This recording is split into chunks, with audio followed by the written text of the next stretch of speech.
Broadcast is now starting. All attendees are in listen-only mode. Hello, and welcome to the ALCTS webinar on Preserving Podcasts, How Libraries Can Help. I am Miriam Nauenberg, a member of the ALCTS Continuing Education Committee. I will be your host for today's webinar. Our presenters today are Dana Gerber-Margie, Mary Kidd, and Sarah Nguyen.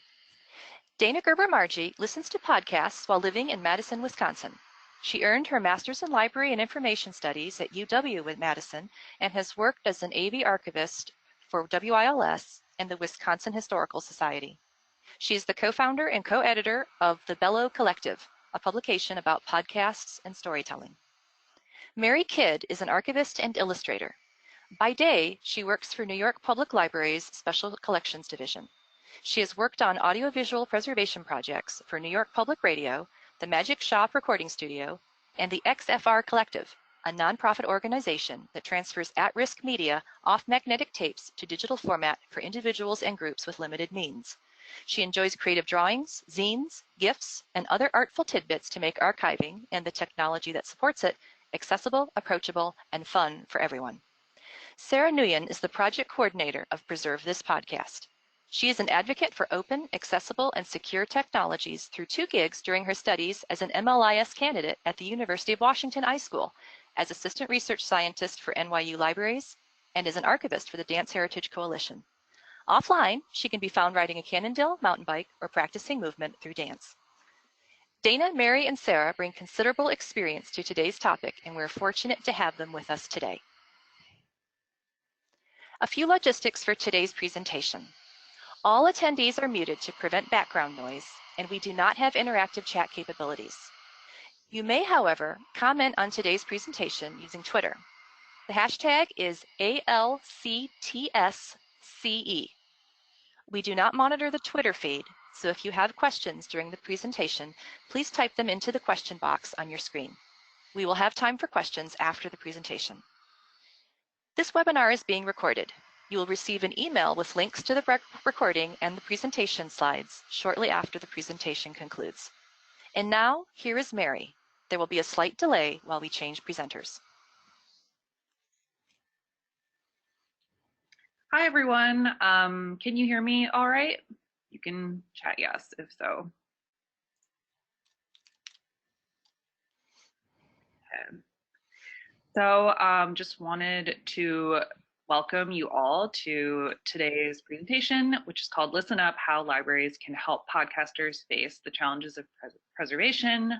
And we're going to do a couple of introductions to ourselves. So I'm going to switch the slide here. But before we do that, we have an agenda for today. So first, we're going to give you a brief introduction to Preserve This Podcast, also known as PTP, which we'll be referring to it as going forward. We're also going to go into a brief history of podcast technology, since the technology, it's great to understand that in order to understand how to preserve podcasts. We're also going to talk about indie podcasters, which is the focus of our project, and kind of what they do and how they do it, since that differs a little bit from, say, a podcaster that works in a radio station or for a podcast company. We'll briefly go through the exercises and curriculum, which we teach out in workshops like this one, out to folks who are either podcasters or archivists or librarians. And then we'll end with a Q&A with any questions that you have. So I'm going to be driving the slides here, but I'm also joined here by the 2 people that were mentioned in the introduction at the top. So I'm going to hand it over to Sarah to talk a little bit about our project. Hi, everyone. This is Sarah Nguyen. So basically, what you see here is our full team for the core, which is Mary, me, Molly, Dana, and Dana's daughter, Lyra. We were all basically simultaneously working on the project together, but we also had hired an outreach coordinator, a web designer, someone to help us with our logo, a music composer, and a mixing and master for the actual podcast. Next slide. I'll pass this one on to, oh, sorry. All right, so for our project, we are a Andrew W. Mellon funded for 2 years. We started in February 2018. And the core concept was basically as born digital objects with a component, web component, and podcasters are losing their work. Generally, podcasters are not paying attention to what they are creating and where is it going on the web, so we wanted to address that issue. Our deliverables were a curriculum, which we had an advisory board help us create, and we distributed a survey for data collecting in order to back our curriculum, as well as a podcast and a zine, which you can find both on our website. And after that, with this past year, we've been promoting and traveling our curriculum through workshops and different conferences. So where did all the podcasts go? Within the history of podcasting, we like to talk about how it started with this person named Adam Curry, who was actually an MTV video jockey, so one of those VJs, and he's known as the Podfather because he was able to work after Dave Weiner, who is a software developer, used RSS to recreate it so that podcasts could exist by transferring over audio files. Adam Curry was able to create the first show where he was able to create a daily show called the Daily Source Code. And with that success of that show, that's what kind of started the idea of transferring audio files over RSS feeds. Next slide, please.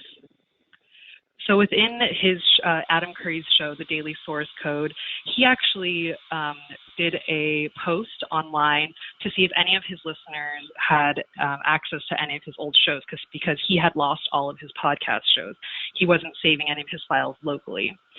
So when he put the call out, he was able to crowdsource a lot of files from his fans who happened to have downloaded their copies of his shows onto their personal computers.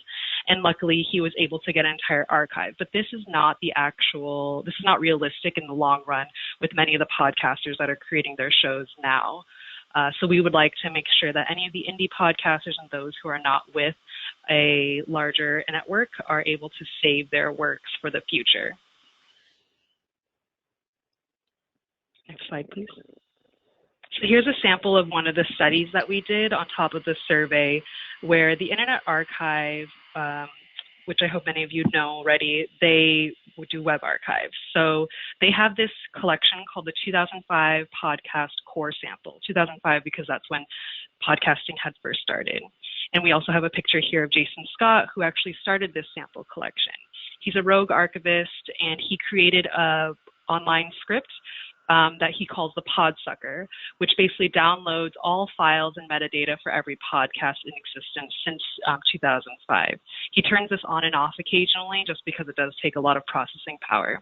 But this is pretty much the only real collection of any sort of backing up of RSS feeds and the actual metadata and audio files that exist on the internet. So in the Internet Archive, in the core sample, you can browse and see early podcasts. And this is where Molly, our producer, and I had worked together to see how many podcasts that are existing in Apple Podcasts still also exist in the Internet Archive. We found a few discrepancies. So when we skimmed through it, we found that approximately 100 episodes with one of the most popular and current podcast distributors, Apple Podcasts, it turns out that only a few of them are available online today. So we are essentially, as you'll later learn throughout this presentation, that we're promoting podcasters to save a lot of their works in an archive if they feel comfortable in order to ensure that it is available for the future listeners. And so here's our podcast that we'll talk about. And if you listen to our 5-episode series, you'll be able to meet these 4 indie podcasters who we walked through our curriculum with. We have Alice Y. Hom, who's an oral historian based in San Francisco Bay Area, who created a show called Historically Queer, representing Asian American voices, queer voices. We have Dan Wiseman for An Arm and a Leg, which has been a pretty popular show, and we're happy to have him on since he started in public radio and then moved over to podcasting about the healthcare system in the U.S. Another episode focuses on Amanda McLaughlin, who she calls herself an internet business lady, and she has an entire podcast network called Multitude, where she manages many podcasts as well as her own.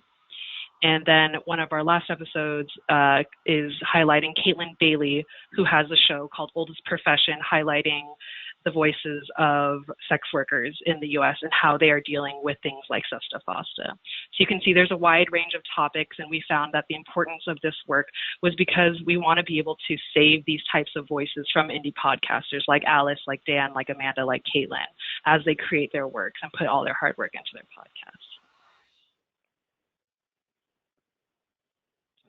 All right, so within our survey and our data findings, we were able to find that indie podcasters in general are very busy, and so they're not only just running their own production of a show, but they're also kind of running their own business at the same time. So we wanted to see how much do they actually care about preservation in their process right now. Our survey included over 550 participants. We uncovered that 62% of the respondents have little to no familiarity with preservation or archival practices. We also discovered that 27% of the respondents who back up uncompressed versions of their files. There's 68% of them who have institutional affiliation. So in that case, you would hope that their institution is actually helping them back up their files. And what was most interesting is that even people who work with NPR and any other sort of larger network, they say that they're not really aware of even how their institution uses preservation practices or even has any in place. 11% said that their organization as a whole just doesn't even have a preservation system, which is concerning, especially with things like The Gothamist and other sort of news networks being able to shut down access to writers and creators' works. And finally, we found that podcasters rely heavily on third-party cloud-based hosting services to host their files. So these proprietary platforms do become expensive through time. So we are looking to see how can these podcasters actually make it sustainable and affordable to keep their shows going, or just to keep their older episodes in listening availability. So you can see more of the data and our survey on our website, preservethispodcast.org, if you're interested, or feel free to reach out to us if you have any other questions. So now we'll pass it on to Dana, who will take us through a couple of the exercises that we actually go through to teach podcasters to preserve their files. Thank you so much, Sarah. Can you hear me okay? I can, yes. Okay, wonderful. So it looks like I was switched to the presenter. Can you guys all see the slideshow still? Yes. No. It should go back to Mary. Yeah. Okay. Can we go back to Mary. Yeah, we're going to switch back to, there we go. Okay, I'm sorry about that. Okay, wonderful. So, so my name is Dana, and I hope that now that Sarah and Mary have convinced you that podcasters have really valuable work to save, and that also they're struggling a little bit to actually save it, that you're convinced that you'd want to give your own workshop to your audience. So we're going to go through what we've gone through in our workshops. As mentioned, we have a curriculum, and then we had 3 products based on that curriculum, one being the zine, one being the podcast, and then this being the workshop. So we traveled all over the country giving these workshops. Were generally 3 to 4 hours long, but we can compress it if need be. And basically what we were doing is teaching these core concepts of what our profession does as a digital preservation tool, like personal digital preservation tool for podcasters. So the first exercise was called Get Organized. Can you go ahead and go to the next slide, please? And so we would first, this is an example of Dan Weissman, who would, who we always would play before going into the organized workshop. And I think it really embodies some of like the stress that a lot of podcasters feel based on their files. Would you mind clicking on that, Mary? Hopefully we don't have any issues. Next next week, I would die inside and seize up. I'm starting to figure out, like, I need a folder for tracking, for my narration, and because it's not just one file, because I'll do pickups. And then I need a folder for mixes, and then a folder for masters. Yeah, so episode 1's a mess, but I think episode 4 is going to be less of a mess. Thank you so much. Go ahead and go to the next slide. I am happy to report that Dan is reporting that his episode 4 and subsequent episodes are less of a mess. So he really learned a lot of valuable tools from this whole curriculum that we're going to go through. So what we'll have the podcasters in our audience do is on the left here, you can see there is a sentence of basically documenting their process. This is a really basic version, but you can see here it says, I record interviews using my Zoom recorder and transfer over the resulting WAV files to my laptop. And that goes on with the general process. We're assuming that people need to edit, that they have narrative tracks, but they also have music tracks. We're hoping that they have a release form, they have some images, so on and so forth. And then these files, we call them products for them. We will want them to take those products and circle them. So you can see their raw WAV files or the tracks or the edit file, the release form. And this kind of helps them disperse what they think of as a really complicated process in their head, take it into a narrative, and then parse it out even more from a narrative to tangible, well, intangible, but tangible things that they can actually start to work with. So these products or these files that they're working with, then they can organize them. And then the next part is we'll give them this a sample of someone's organization system on the right side of the screen. And we like to talk a lot about how folder structure especially, and like how you organize your folders can really convey what's going on in your brain. So it's a message to you, but it's also a message to other people. And secretly we're thinking about messages to archivists and librarians for the future. But in this case, you can tell that someone has a podcast, they have a season 1, they have a season 2, they use music for both seasons rather than changing up the music.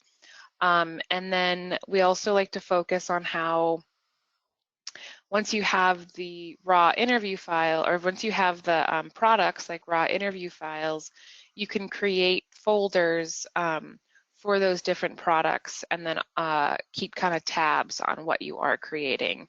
And I don't know if the next slide has it, but we do offer a sample kind of template that someone can use once they have their file organization system down. Can you go ahead and go to the next slide, Mary?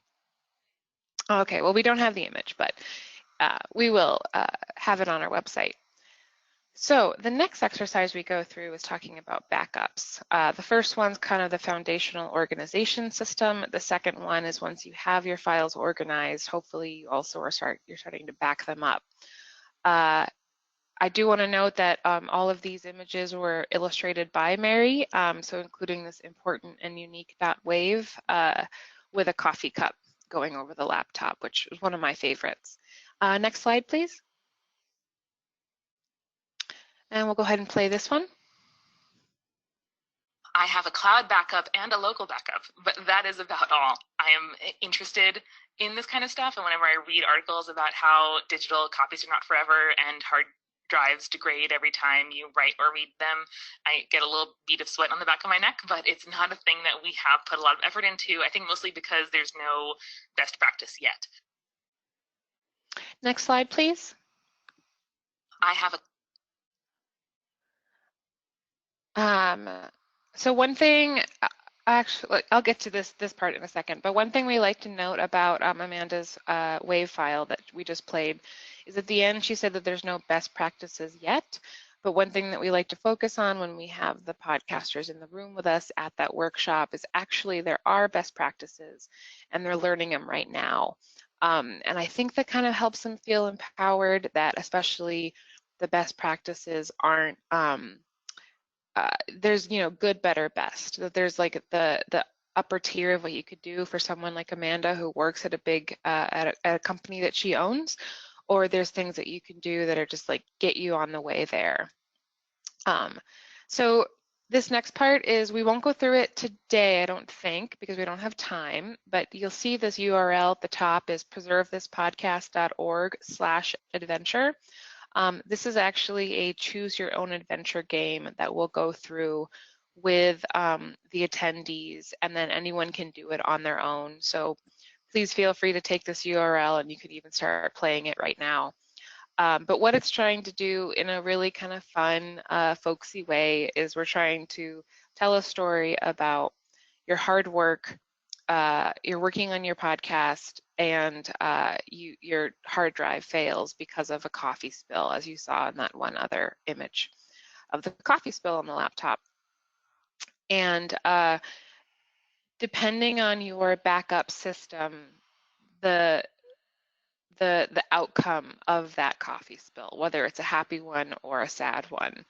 And we go through the laptop hard drive, external hard drive, using a desktop that can't read the external hard drive, and as well as going into servers and server farms and things like that. So it's educational, it's fun, it's also something you can do at any time and keep even like discovering new outcomes.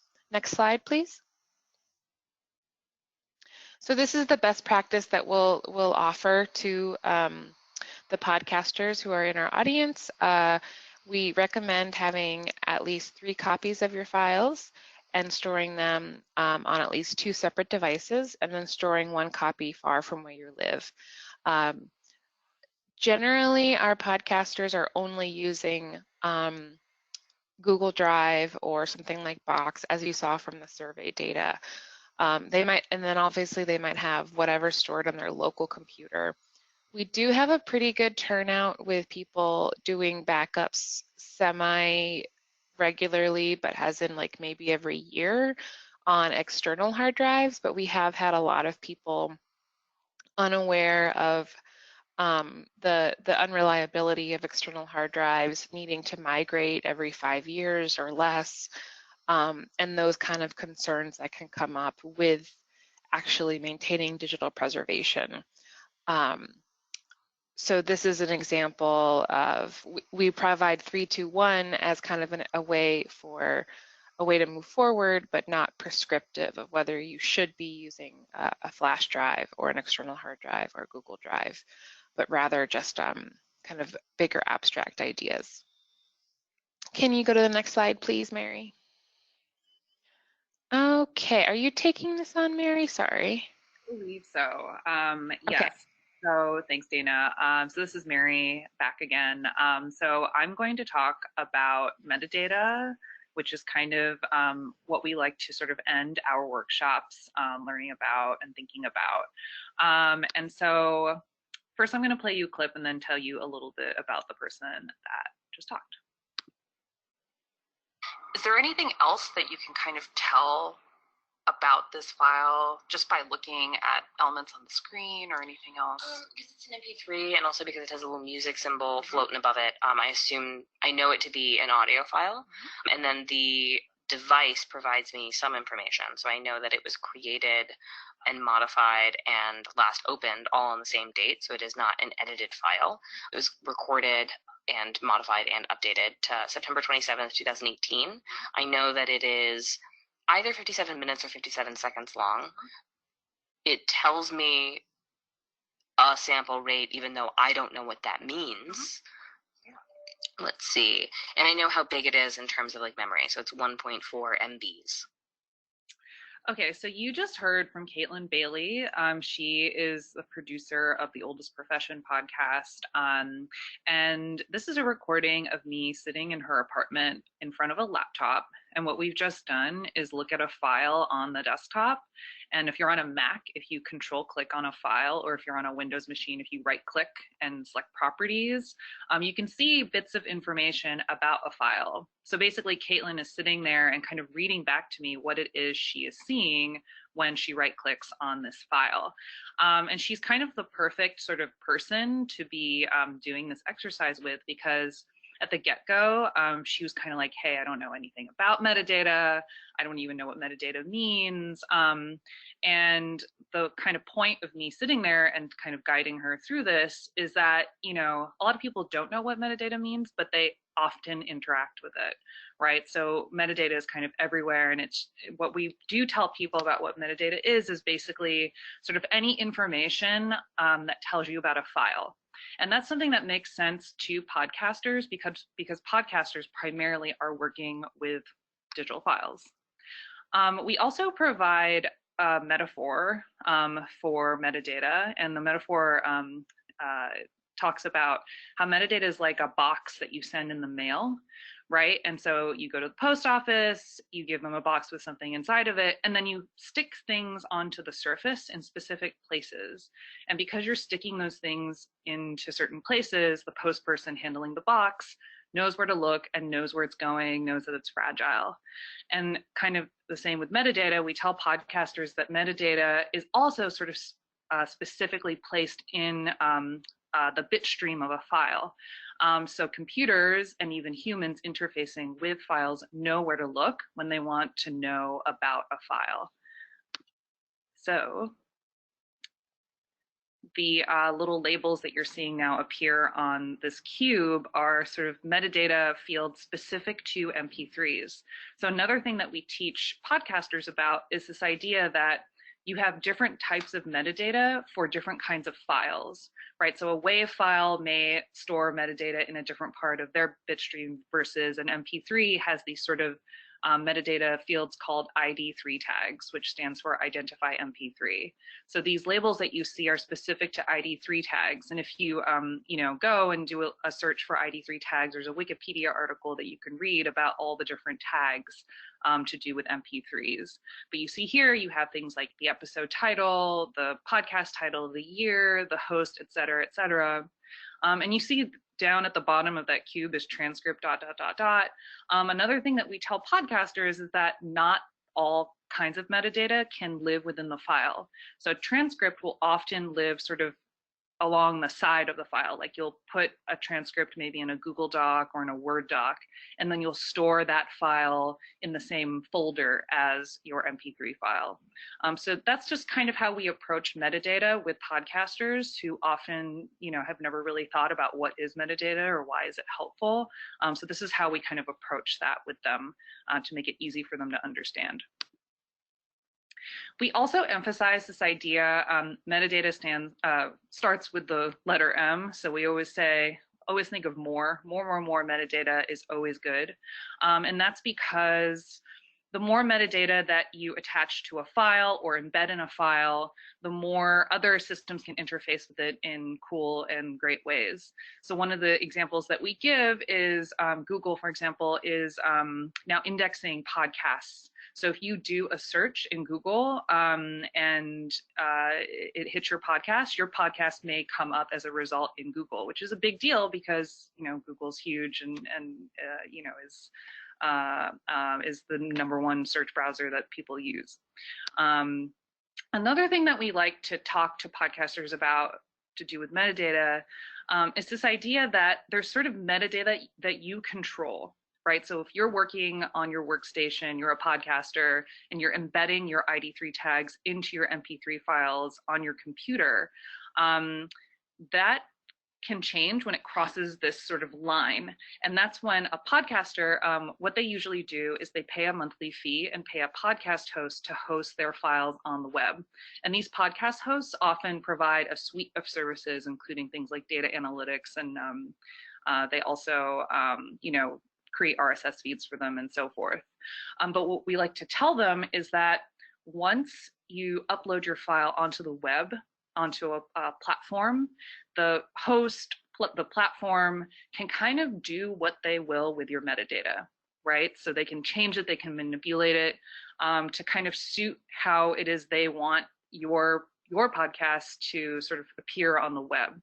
So we tell them, metadata is one of those things that people kind of like sigh and roll their eyes when you talk about it, because it really is data entry. It's labor, right? So you have to kind of like sit there and type into, whatever it is you're using to embed metadata into your file, whether that's, iTunes or your digital audio workstation. And so that's kind of a big ask of us. Talking to indie podcasters who are often, producing work sort of on top of a day job, or, it's not their primary source of income. We're telling them, hey, it is worth inputting metadata into your files, because that kind of gives evidence to your intent as a creator. And so if you're kind of embedding metadata into your files and you're backing them up on your own devices, if a platform were to decide to kind of take hold of your metadata and change it, you still have that evidence on your end to your creative intent. So just kind of wrap up metadata in general. Again, we emphasize to podcasters that it makes your stuff discoverable by humans and by systems and AI like Google. It also increases accessibility. That's another thing that we really like to emphasize. Podcasts are an audio medium, but let's say you always include a transcript alongside your podcast. That makes it so that people who are hard of hearing, for example, can experience your podcast. And then again, I just covered this in the previous slide, but it also lends evidence of your creative intent, which is very, very important. To kind of jump into an example of a platform being kind of, I'll say evil, is Apple. Earlier this year, actually kind of unilaterally decided to change the way podcasts were sequenced kind of across the board. And they didn't really ask podcasters that this is what they wanted to do. So podcasters were kind of sequencing things in their own way. Apple made this decision and basically told everyone this is how we're going to do it. And podcasters actually pushed back on Apple and said like, hey, you didn't consult with us. This is not how we like to work. And Apple actually then rescinded. They were like, okay, fine, you win, podcasters, this time. But that's not to say that any platform in the future is not going to try and pull a sneaky one on podcasters or anyone else creating digital stuff on the web. So this is just an example that we talk about with podcasters to sort of make them aware of the fact that their metadata is not static over time, that platforms can change that at their will. We are not going to go into the exercise that we teach to do with metadata, but I'll just go into a little bit about how we structured this workshop. So we call it metadata archaeology, and I think a few slides before, Sarah was talking about the podcast core sample, which is hosted on the Internet Archive. And so what we do is we have podcasters go into the core sample on the Internet Archive. They choose a podcast, whatever looks fun or interesting to them, and then we ask them, what can you find out about this podcast just based on this this sample on the web? Can you find it? Can you play it? Can you find out any information about the author or any other co-authors? And that kind of gets the person doing this workshop thinking about how these early podcasts that were created, 20 years ago, right now, if you look at them in the core sample, a lot of the podcasts in this sample, you can't really find much about it. Like you do a search on the web, you maybe find like an old website, but most of the time you don't. Most of them you cannot play back.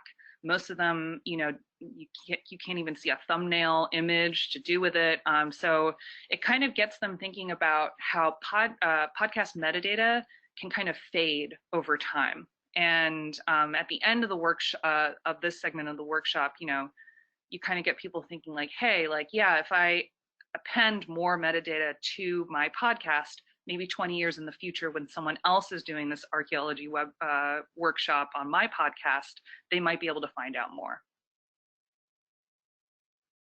Again, this slide has to do with sort of how sometimes we kind of guide the podcasters to choose a certain podcast to work with during this portion of the workshop.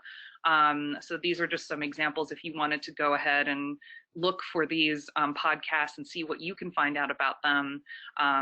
Go ahead and try. It's not that easy.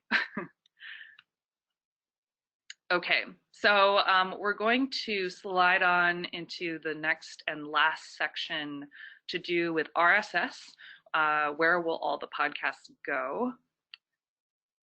And so what we ask podcasters to think about when it comes to RSS is first to kind of understand RSS. What is RSS technology? And basically it's the distribution backbone of podcasts. Sarah mentioned at the beginning of the presentation that podcasts are delivered to people over the web. That's essentially what RSS is. It's kind of like the paper boy of audio files. So if you subscribe to a podcast and a new podcast episode is created, when you wake up in the morning, you'll have that podcast sort of fresh and downloaded on whatever device you use to listen to podcasts. Podcast hosts, who I mentioned podcasters work with often, so they pay like a monthly fee to their podcast hosts to provide a suite of services for them. And one of the services they often provide is establishing your RSS feed for you. RSS is essentially XML code. So for a podcast host to provide that sort of service to a podcaster is really, really helpful because most podcasters aren't, familiar with or would want to even write code.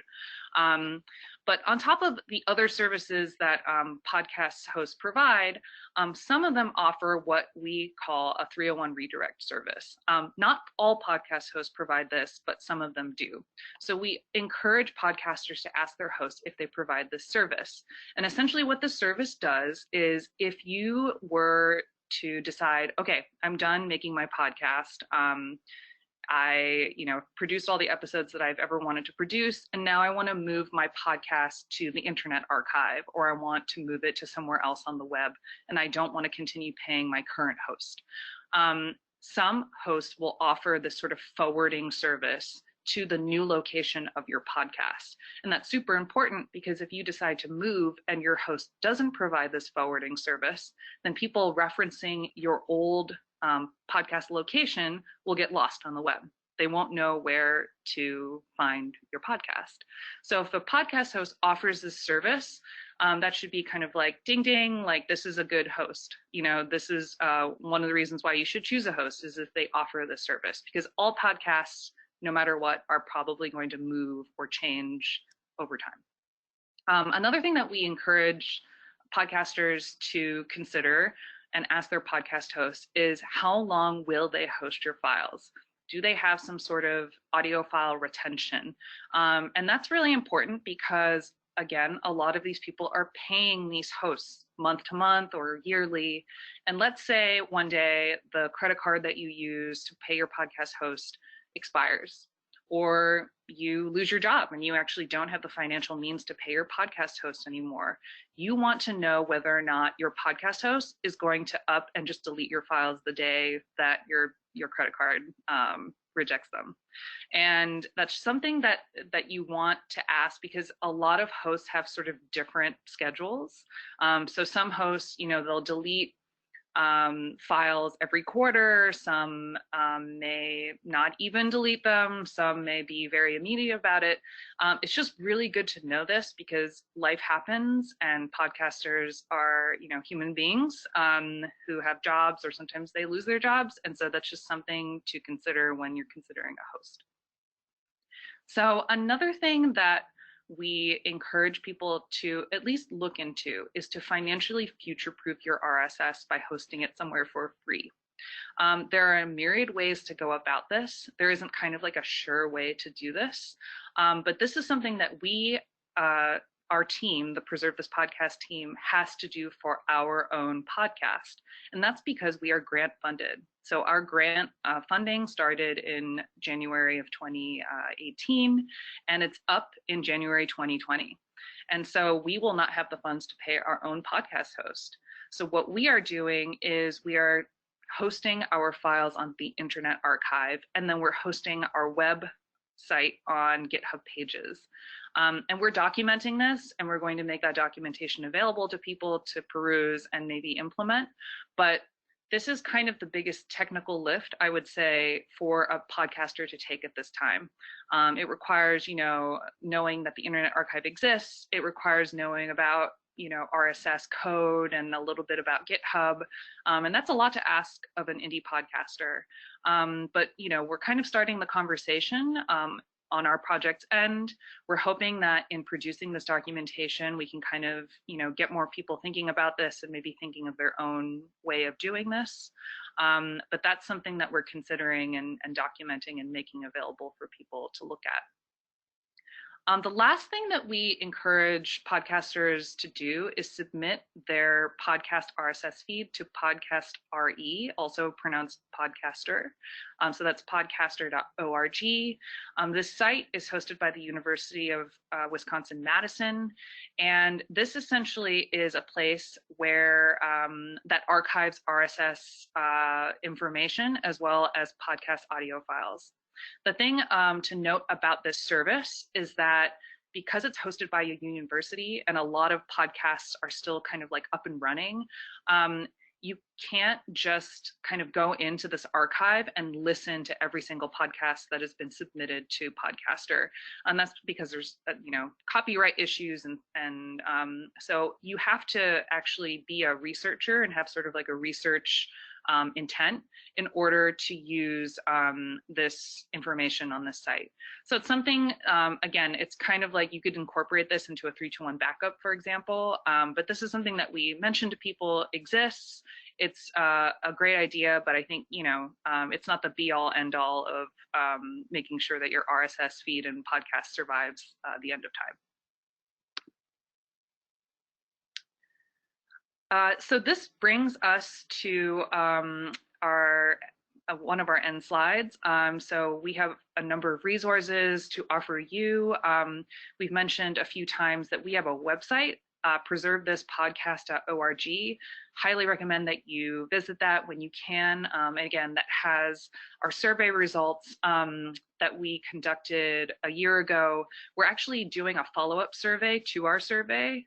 And we're going to be posting those results as well on our website. We're very active on Twitter, so @PreserveThisPod. If you have any questions, comments, or just want to follow us and see what we're doing, please do so. And then, of course, we have email, podcast@metro.org, and we have more resources to come. I mentioned that RSS documentation a couple slides ago, but yeah, we're going to be active and we're going to be thinking about this for a very long time.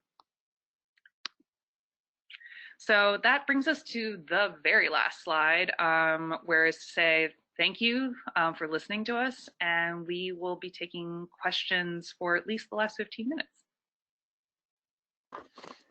Great. Thank you so much, Mary, and thanks to Sarah and Dana. It's been a really interesting session. We now have time for questions, as Mary stated, so if you have not done so, please type your questions into the questions box. And we've had a few questions come in already. So this one is kind of several questions altogether, but they ask about copyright. So the person asks, can you talk about copyright issues? How are rights ownership determined? Does the host have any rights? What if the creator does their podcast as part of their job? And can the creator prevent someone like Internet Archive, for example, from archiving the podcast? And I can break those up if you need me to. So basically the person's just really interested in rights ownership. How is it determined? Hi, this is Dana. So I think there's a few questions there that is it just about copyright in the podcasting world itself, or copyright how a library or archive would handle it? It seems like it's mostly copyright as it relates to the podcast creator. So when they enter into a contract, Right. let's say with the podcast host, does the host have any rights? No, the podcast creator has the rights. Okay, and then if the creator does the podcast as part of their job, does that affect their copyright? That's a super tricky one that I could not say as a blanket statement. It would be the same for all. What we one time got a person who was contracted to work for an institution, and I believe she was working on her contract right at the time, but she was going to be specifying not only rights, but in this case, it was an interesting case of who was going to take responsibility for custodianship. So was she supposed to be the one responsible for preserving files, or was the company that she was working for supposed to be responsible? So I think it really depends on the contract and also how carefully considered the contract is, especially considering that podcasts right now are so new. I mean, they're not actually that new to us, but it's like as a field, a lot more money is coming into it, and so a lot of things are getting worked out as we're doing it. Okay. So it kind of would be a lot like if you are it would depend if you were a podcaster working for a company like Gimlet, or if you're working in like for an organization like NPR. It would be different. Okay. And the last part of the question, can the creator prevent someone like Internet Archive from archiving the podcast? Or archiving their podcast, I think is a better way of saying it.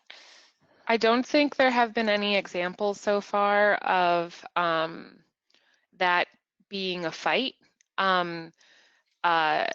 So for example, I think most people are more concerned about actually podcast distribution. So there was a company recently called Luminary that was a VC backed app that was out, and they were actually basically hoovering up RSS feeds to fill up their podcast distribution platform. There isn't really technically anything against the rules about that because RSS feeds are by nature open source.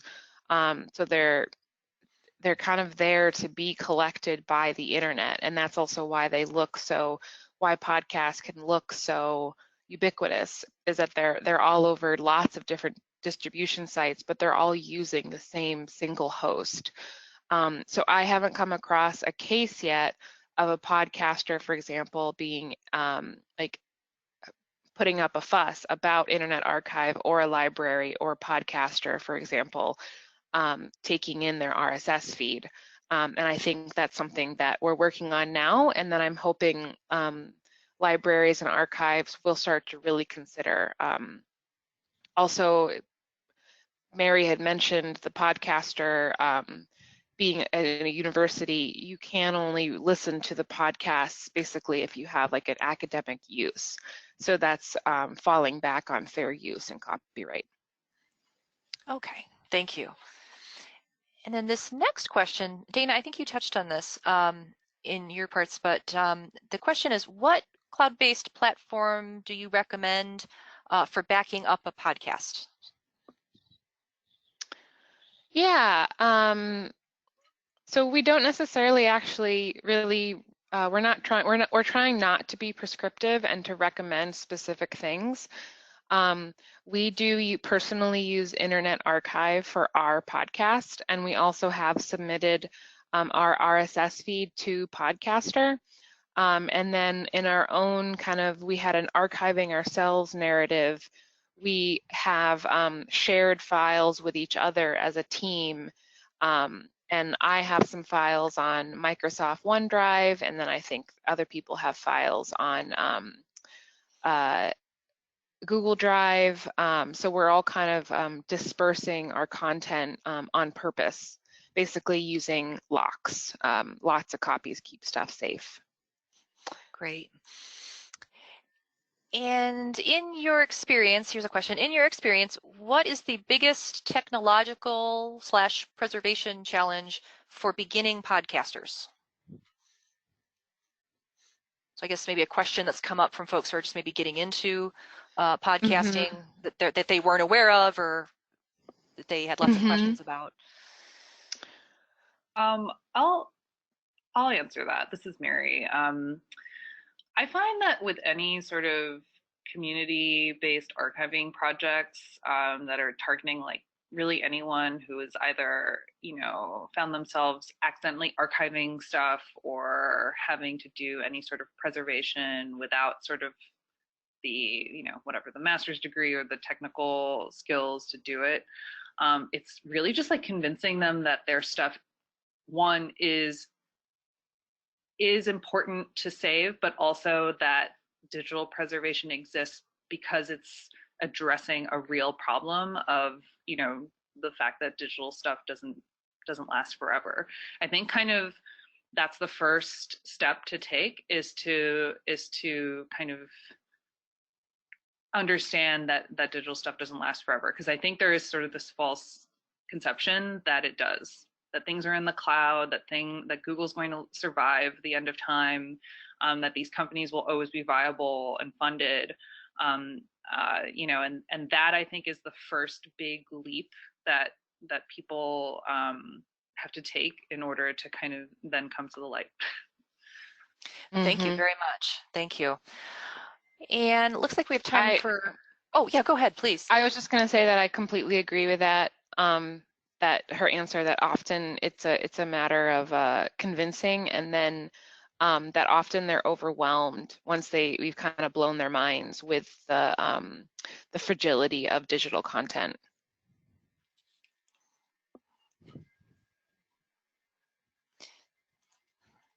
Yeah, I can see that being a challenge, because you get the sense, oh, it'll be online and it will always be there. So.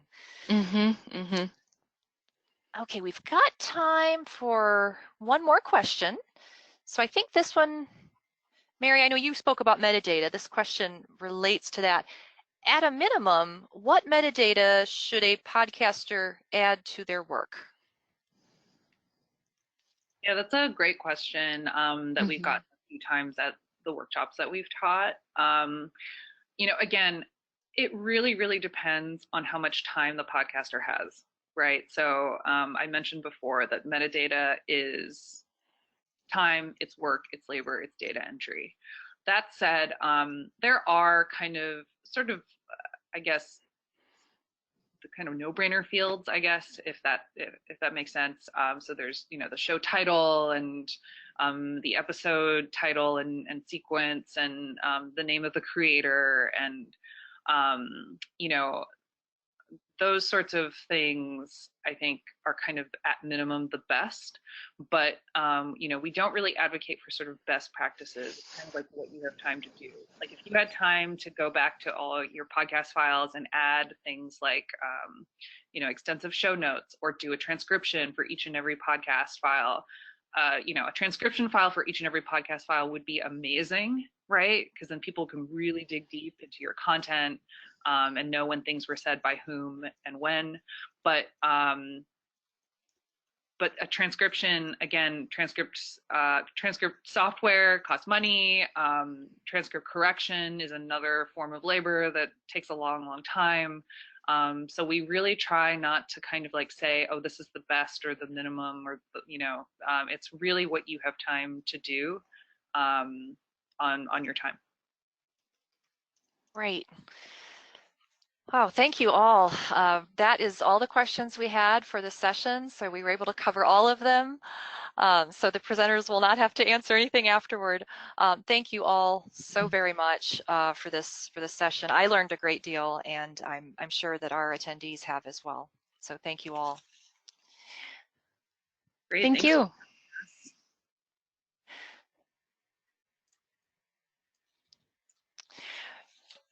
Everyone, we're glad you could be with us today. You'll soon receive a short online evaluation form. Please take a few minutes to respond to the questions. Your comments are very valuable and help the ALCTS Continuing Education Committee plan future events. The email will also include links to today's slides and recording. You now have the opportunity to receive a certificate of attendance. That information will also be in the email. Thanks again to our presenters, Dana Gerber-Margie, Mary Kidd, and Sarah Nguyen.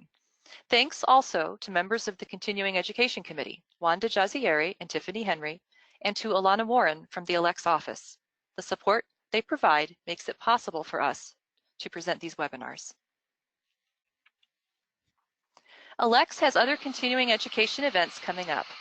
Our next webinar, Supporting OER at Your Institution, is scheduled for December 11th. Please see the ALCTS website to register or to find more information on these events. ALCTS also offers web courses, which are 4 to 6 weeks long, as well as 2-day email discussions. Our next e-forum will be January 7th on the topic Metadata Application Profiles for Creating Library Data. Please check the website for information on upcoming courses and discussions. Thank you all for joining us today, and this concludes our session.